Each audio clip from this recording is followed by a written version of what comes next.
नको नको हे निकल ऊपर काय हो हां दो भी लगाओ कहते सर तो ಕೆಳಗೆ ಒಂದು ಬಾಕ್ಸ್ ಅದ ಸೌಂಡ್ ಬಾಕ್ಸ್ಗೆ ದಟ್ ಒಂದು ಇದು ಕಂಬೈಂಡ್ ಇರ್ತದೆ ಎರಡು ಬಿ ಇರ್ತದೆ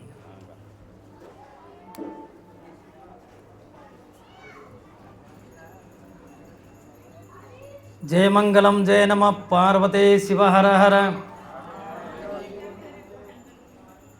वीर आंजनेय महाराज की जय मंगलम जय नमः पार्वते शिव हर हर ಪ್ರಥಮದೊಳಗೆ ಎನ್ನ ಆರಾಧ್ಯ ದೈವ ಸ್ವರೂಪ ಎನಿಸಿಕೊಂಡಿರ್ತಕ್ಕಂಥ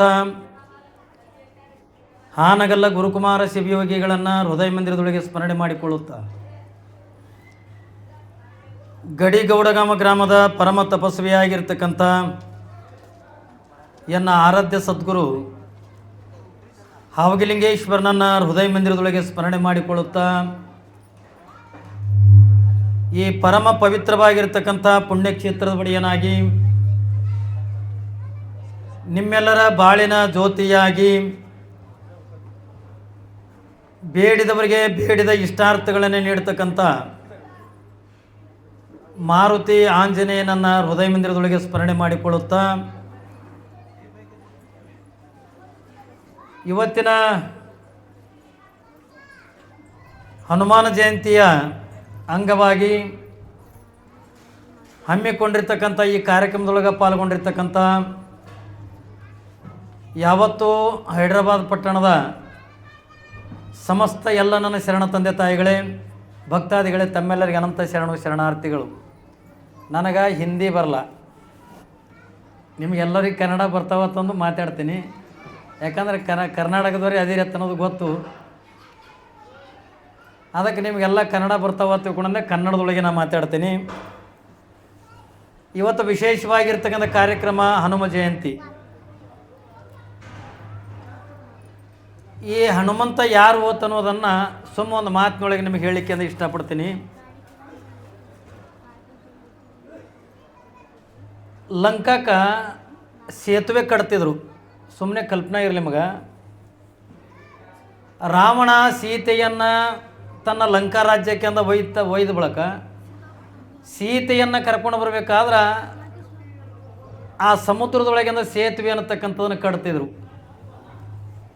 ಕಟ್ಟುವಂಥ ಪ್ರಸಂಗದೊಳಗೆ ಎಲ್ಲ ವಾನರ ಸೈನ್ಯ ಹನುಮಂತನೇನ ಎಲ್ಲ ವಾನರ ಸೈನ್ಯ ಏನಿತ್ತಲ್ಲ ಎಲ್ಲರೂ ದೊಡ್ಡ ದೊಡ್ಡ ಕಲ್ಲು ತರಬೇಕು, ಸಮುದ್ರದೊಳಗಿಂದ ಹಾಕಬೇಕು.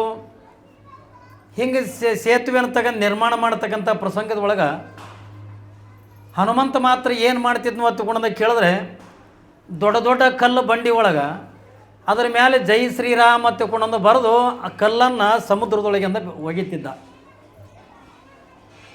ಯಾವಾಗ ಕಲ್ಲ ಸೇತುವೆ ಮೇಲೆ ಒಗಿತಕ್ಕಂಥ ಪ್ರಸಂಗದೊಳಗೆ ಹನುಮಂತ ಒಗೆದಿರ್ತಕ್ಕಂಥ ಕಲ್ಲುಗಳೆಲ್ಲ ನೀರಿನ ಮೇಲಿಂದ ತೇಲ್ತಿದ್ದು. ಅದು ಬಹುಶಃ ನಿಮ್ಮೆಲ್ಲರಿಗೂ ಕೂಡ ಗೊತ್ತಿರಬೇಕು. ಹನುಮಂತ ಅದ್ರ ಮೇಲೆ ಜೈ ಶ್ರೀರಾಮ್ ಅಂತಕೊಂಡೊಂದು ಬರೆದು ಆ ಕಲ್ಲನ್ನು ಸಮುದ್ರದ ನೀರಿನೊಳಗಿಂದ ಒಗೆದ್ರೆ ನೀರಿನ ಮೇಲಿಂದ ಕಲ್ಲ ತೇಲ್ತಿತ್ತು. ಹಿಂಗೆ ತೇಲ್ತಕ್ಕಂಥ ದೃಶ್ಯವನ್ನು ಇದನ್ನು ಯಾರು ನೋಡ್ತಾರ ತಗೊಂಡದ ಕೇಳಿದ್ರೆ ಯಾವ ಹನುಮಂತನ ಗುರುಗಳಾಗಿರ್ತಕ್ಕಂಥ ರಾಮ ಈ ದೃಶ್ಯವನ್ನು ನೋಡ್ದ. ಯಾವುದನ್ನು ಜೈ ಶ್ರೀರಾಮ ತಗೊಂಡು ಬರೆದು ಅದ್ರ ಮೇಲಿಂದ ಕಲ್ಲು ಒಗೆದ ಬಳಿಕ ಕಲ್ಲು ತೇಲ್ತಿತ್ತು. ರಾಮನಿಗೆ ಸ್ವಲ್ಪ ಅಹಂಕಾರ ಬರ್ತತೆ.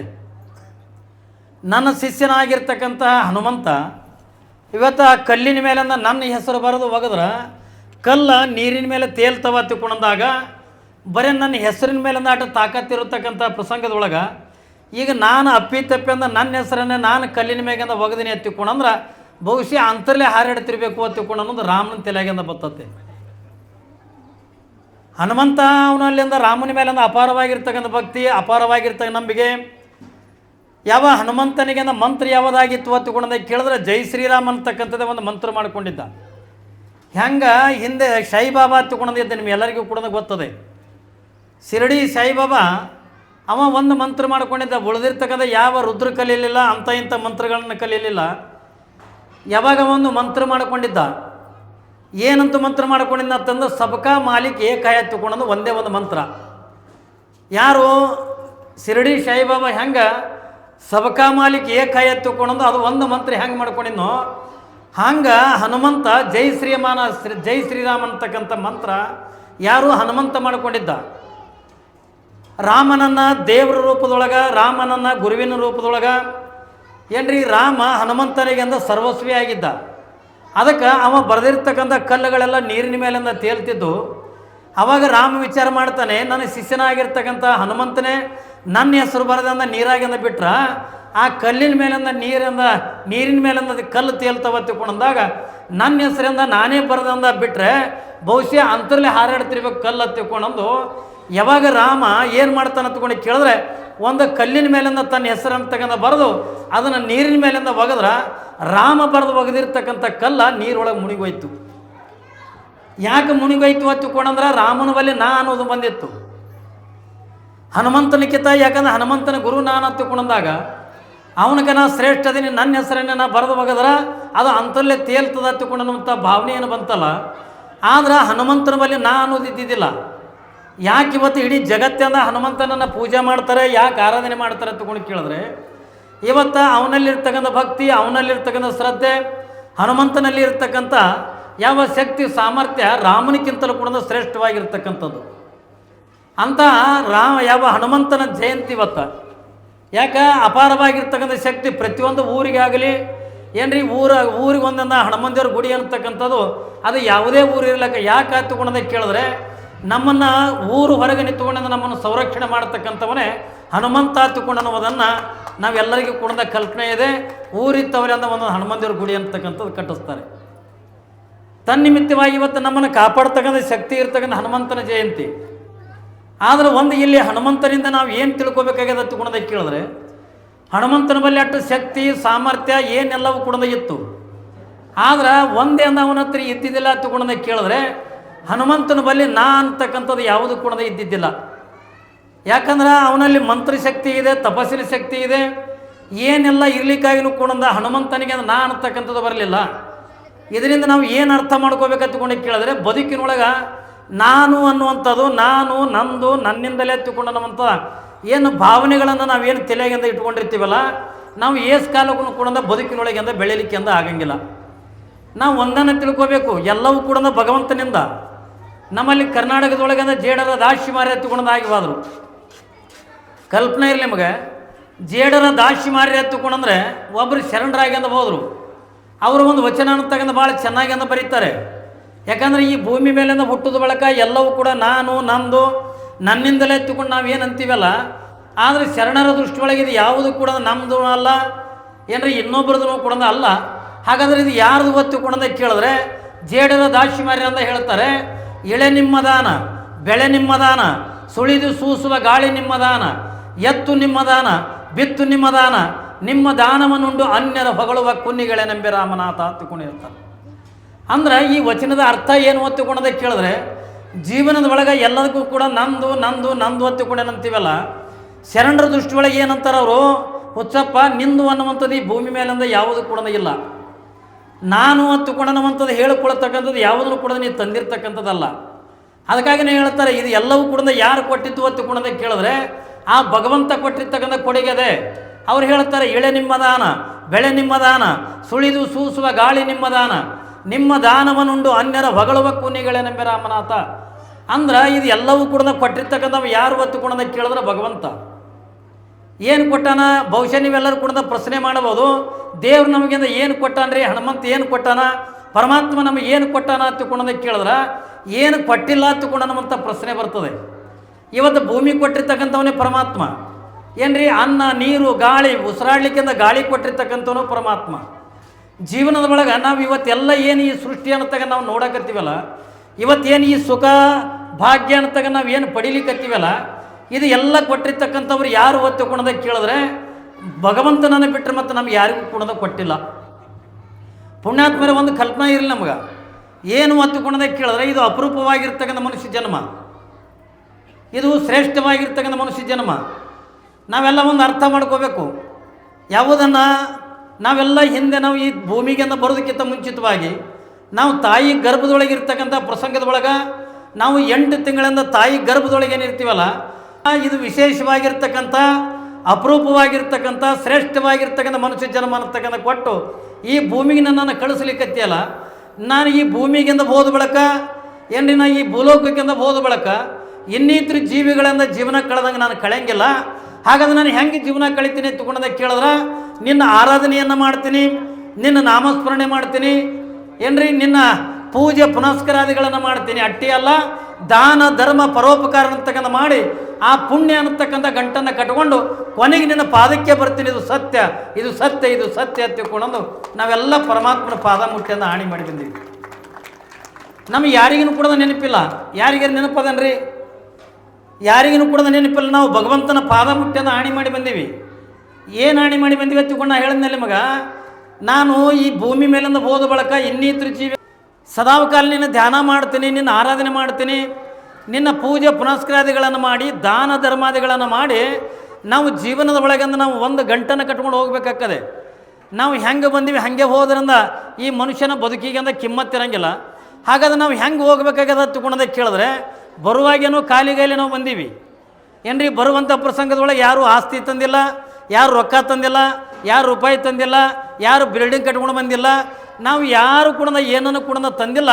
ಬರುವಂಥ ಪ್ರಸಂಗದೊಳಗೆ ನಾವು ಕಾಲೆಗೈಲೇನೆ ಬಂದೀವಿ ಖರೆ, ಆದ್ರೆ ಹೋಗುವಂಥ ಪ್ರಸಂಗದೊಳಗೆ ನಾವು ಕಾಲೇ ಒಯ್ಲಿಕ್ಕೆಂದ ಹೋಗೋಕ್ಕೆಂದ ಬರೋಂಗಿಲ್ಲ. ಹಾಗಾದ್ರೆ ನಾವು ಏನು ಒಯ್ಬೇಕಾಗ್ತದ ತಗೊಂಡೋದಕ್ಕೆ ಕೇಳಿದ್ರೆ, ನಾನು ನಿಮಗೆಂದ ಹೇಳಿದ್ನೆಲ್ಲ ಗಂಟೆಗಳನ್ನು ಕಟ್ಕೊಂಡಂದ ಹೋಗ್ಬೇಕಾಗ್ತದೆ. ಇವತ್ತು ನೀವು ಹೈದ್ರಾಬಾದ್ದೊಳಗಿಂದ ವಾಸ ಮಾಡಕತ್ತೀರಿ, ನೀವು ಈ ಹಡ್ಡಲಿಲ್ಲ ತಗೊಂಡ್ರೆ ನಮ್ಮ ಹತ್ರ ಟಿಕೆಟ್ ಇರದೇ ಇದ್ದಾಗ ನಾವು ಏನು ಮಾಡ್ತಾನೆ ತಗೊಂಡು ಕೇಳಿದ್ರೆ ಮಧ್ಯದೊಳಗಿಂದ ಚಕ್ಕರ ತೊಗೊಂಡು ಬರ್ತಾರಿಲ್ಲ ಏನ್ರಿ, ಬಸ್ ಚೆಕ್ ಮಾಡ್ಲಿಕ್ಕಂತ ಬರ್ತಾರಲ್ಲ, ಯಾರ ಬಳಿ ಟಿಕೆಟ್ ಇಲ್ಲ ಅವ್ರನ್ನ ನಡೆದಾರಿಗೆಂದ ಹೆಂಗೆ ಇಳಿಸಿ ಹೋಗ್ತಾರಲ್ಲ, ಹಾಗೆ ನಾವು ಇಲ್ಲಿದಿಂದ ನಾವು ಭಗವಂತನಲ್ಲಿಗಿಂದ ಹೋಗಬೇಕಾಗಿತ್ತು ಅಂದ್ರೆ ನಾವು ಒಂದಿಂದ ಟಿಕೆಟ್ ಅಂತ ತಗೊಂಡು ಗಂಟೆ ಕಟ್ಕೊಂಡು ಹೋಗ್ಬೇಕಾಗ್ತದೆ. ಹಾಗಾದ್ರೆ ಅದು ಎಂಥ ಟಿಕೆಟ ಎಂಥ ಗಂಟ ತಗೊಂಡದ ಕೇಳಿದ್ರೆ ನಮ್ಮ ಜೀವನದ ಒಳಗೆ ಒಂದು ಪುಣ್ಯದ ಗಂಟ ಅಂತ ತಗೊಂಡು ಕಟ್ಕೊಂಡು ಹೋಗ್ಬೇಕಾಗ್ತದೆ. ಸುಮ್ಮನೆ ನಾವು ಎಂದ ಹೆಂಗೆ ಬಂದೀವಿ ಹಾಗೆ ಹೋಗೋಕೆ ಅಂತ ಬರೋಂಗಿಲ್ಲ. ಹಾಗಾದ್ರೆ ನಾವು ಎಂಥ ಗಂಟೆ ಕಟ್ಕೋಬೇಕಂತ ತಗೊಂಡು ಕೇಳಿದ್ರೆ ಪುಣ್ಯದ ಗಂಟ ಅಂತ ತಗೊಂಡು ಕಟ್ಕೊಂಡಂದ ಹೋಗ್ಬೇಕಾಗ್ತದೆ. ಪುಣ್ಯದ ಗಂಟ ತಿಳ್ಕೊಂಡ್ರೆ ಏನು ಅಂತ ತಿಳ್ಕೊಂಡಂತ ಕೇಳಿದ್ರೆ, ಬದುಕಿನೊಳಗೆ ನಿಜಗುಣಿ ಶಿವಗಳ ಒಂದು 4 ಮಾತು ಹೇಳಿದ್ರು ಏನ್ರಿ. ನಿಜಗುಣಿ ಶಿವಗಳ ತಿಳ್ಕೊಂಡ ಭಾಳ ದೊಡ್ಡ ಸಂತರಾಗಿ ಅಂದ ಬಾದರು. ಅವರು ಷಡ್ಶಾಸ್ತ್ರಗಳನ್ನು ಬರೆದ್ರು.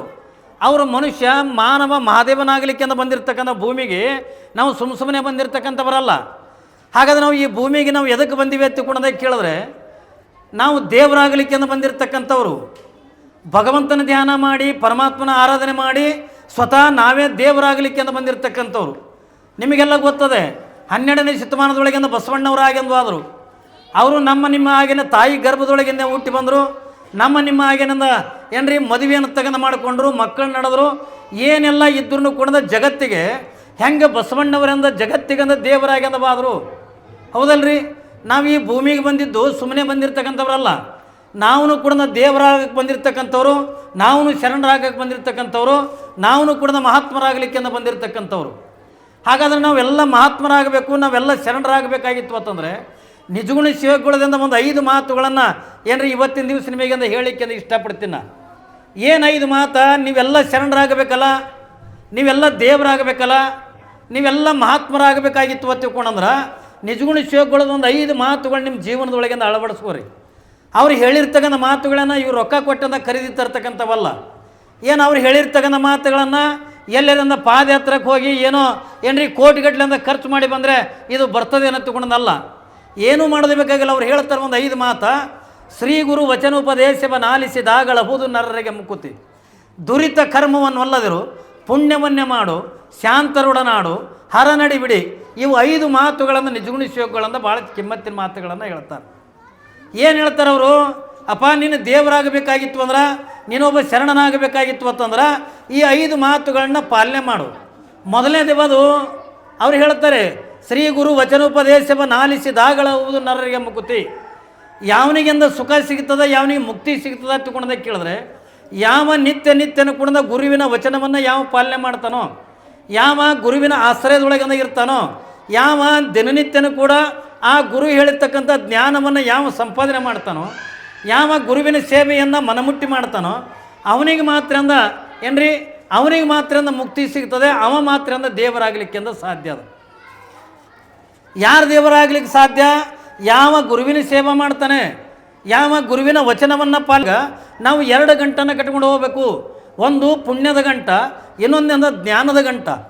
ನಾವು ಜ್ಞಾನ ಅಂತಕ್ಕಂಥ ಸಂಪಾದನೆ ಮಾಡಬೇಕು. ನಾವೆಂದಾಗಿಲ್ಲಿ ಇವತ್ತು ನಾವು ಹೈದ್ರಾಬಾದ್ದಾಗೆ ಅಂದದ್ದು ನಾವು ಬರೀ ದುಡ್ಡು ಸಂಪಾದನೆ ಮಾಡೋದ್ರೊಳಗೆ ಬಿದ್ದಿವೆ ಹೊರತಾಗಿ ಜ್ಞಾನ ಅಂತಕ್ಕಂಥ ಸಂಪಾದನೆ ಮಾಡೋದ್ರಿಂದ ಕಮ್ಮಿ ಆಗಿದೆ. ಇವತ್ತು ಭೂಮಿ ಮೇಲಿಂದ ಪ್ರತಿಯೊಬ್ಬರು ಕೂಡ ಬರೀ ಹೈದ್ರಾಬಾದ್ದೊಳಗೆ ಇರ್ತಕ್ಕಂಥವ್ರದ್ದು ನಾ ಹೇಳಂಗಿಲ್ಲ. ಇವತ್ತು ನಾವು ಎಲ್ಲರೂ ಕೂಡ ಏನು ಮಾಡಕತ್ತೀವಿ ತಗೊಂಡು ಕೇಳಿದ್ರೆ ನಾವು ಜ್ಞಾನದ ಗಂಟದ ಕಡೆಯಿಂದ ನಾವು ಲಕ್ಷ್ಯ ವಹಿಸಂಗಿಲ್ಲ, ಏನ್ರಿ ಪುಣ್ಯದ ಗಂಟಿನ ಕಡೆಯಿಂದ ನಾವು ಲಕ್ಷ್ಯ ವಹಿಸಂಗಿಲ್ಲ. ನಾವು ಬರೀ ಯಾವ ಗಂಟಿನ ಕಡೆಯಿಂದ ಲಕ್ಷ್ಯ ವಹಿಸಲಕತ್ತೀವಿ ತಗೊಂಡು ಕೇಳಿದ್ರೆ ಬರೀ ಗಳಿಸ್ಬೇಕು, ಬರೀ ರೊಕ್ಕ ಗಳಿಸ್ಬೇಕು, ರೊಕ್ಕದ ಗಂಟೆ ಕಟ್ಟಬೇಕು. ಪ್ರತಿಯೊಬ್ಬರು ತಲೆಗೂ ಕೂಡ ಅದನ್ನೇ ಏನಾರು ಮಾಡಬೇಕು. ಒಟ್ಟು ಯಾರಿಗೆ ಮೋಸ ಆಗಲಕ್ಕ, ಯಾರಿಗೆ ಅನ್ಯಾಯ ಆಗಲಕ್ಕ, ಏನಕ್ಕೆ ಆಗಲಕ್ಕ, ಒಟ್ಟು ನಾವು 4 ದುಡ್ಡನ್ನು ಗಳಿಸ್ಬೇಕು, ನಾವು ರೊಕ್ಕ ಗಳಿಸ್ಬೇಕು. ದಾನ ಇಲ್ಲ, ಧರ್ಮ ಇಲ್ಲ, ಬರೀ ನಾವು ರೊಕ್ಕ ಗಳಿಸ್ಬೇಕಂತನ್ನುವಂಥ ಮಾತು ನಮ್ಮ ಎಲ್ಲರ ತಲೆಗೂ ಕೂಡ ಅದ, ಹೌದಲ್ಲ? ಅದಕ್ಕಾಗಿಯೇ ನಮ್ಮಲ್ಲಿ ಕಡ್ಕೊಳ್ಳೋ ಮಡಿವಾಳಪ್ಪನವರು ತಗೊಂಡಾಗಿವಾದನು. ಆ ಕಡ್ಕೊಳ್ಳೋ ಮಡಿವಾಳಪ್ಪನವರು ಒಂದು ಕಿಮ್ಮತ್ತಿನ ಮಾತು ಹೇಳ್ತಾರೆ, ಧನವ ಗಳಿಸಬೇಕೆಂತಾದು. ಅವ್ರು ನೋಡ್ರಿ ಎಷ್ಟು ಚಂದ ಹೇಳ್ತಾರೆ, ಧನವ ಗಳಿಸಬೇಕೆಂತಾದು ಈ ಜನರಿಗೆ ತಿಳಿಯದಂಥದ್ದು, ಕಟ್ಟಿದ ಗಂಟು ಬಯಲೊಳಗಿಟ್ಟರೆ ಮುಟ್ಟಲಿ ಬಾರದಂಥದ್ದು. ನಾವು ಗಂಟು ಎಂಥದ್ದು ಗಳಿಸ್ಬೇಕ್ರಿ ಎತ್ತುಕೊಂಡ ಕೇಳಿದ್ರೆ ಏನ್ರಿ, ನಾವು ಗಳಿಸಿರ್ತಕ್ಕಂಥ ಗಂಟಿನೊಳಗೆ ಅಣ್ಣ ತಮ್ಮ ಪಾಲ ಕೇಳಿರಬಾರ್ದು. ನಾವು ಗಳಿಸಿರ್ತಕ್ಕಂಥ ಗಂಟಿನೊಳಗೆ ಇನ್ನೊಬ್ಬರಿಂದ ಕಳ್ತನ ಮಾಡೋಕ್ಕಿಂತ ಬರಬಾರ್ದು. ನಾವು ಗಳಿಸ್ತಕ್ಕಂಥ ಗಂಟ ಇನ್ನೊಬ್ಬರಿಂದ ಅದನ್ನು ನೋಡಿ ಹೊಟ್ಟೆ ಉರ್ಕೋಬಾರ್ದು. TV ಚಾನಲಿಂದ ಒಂದು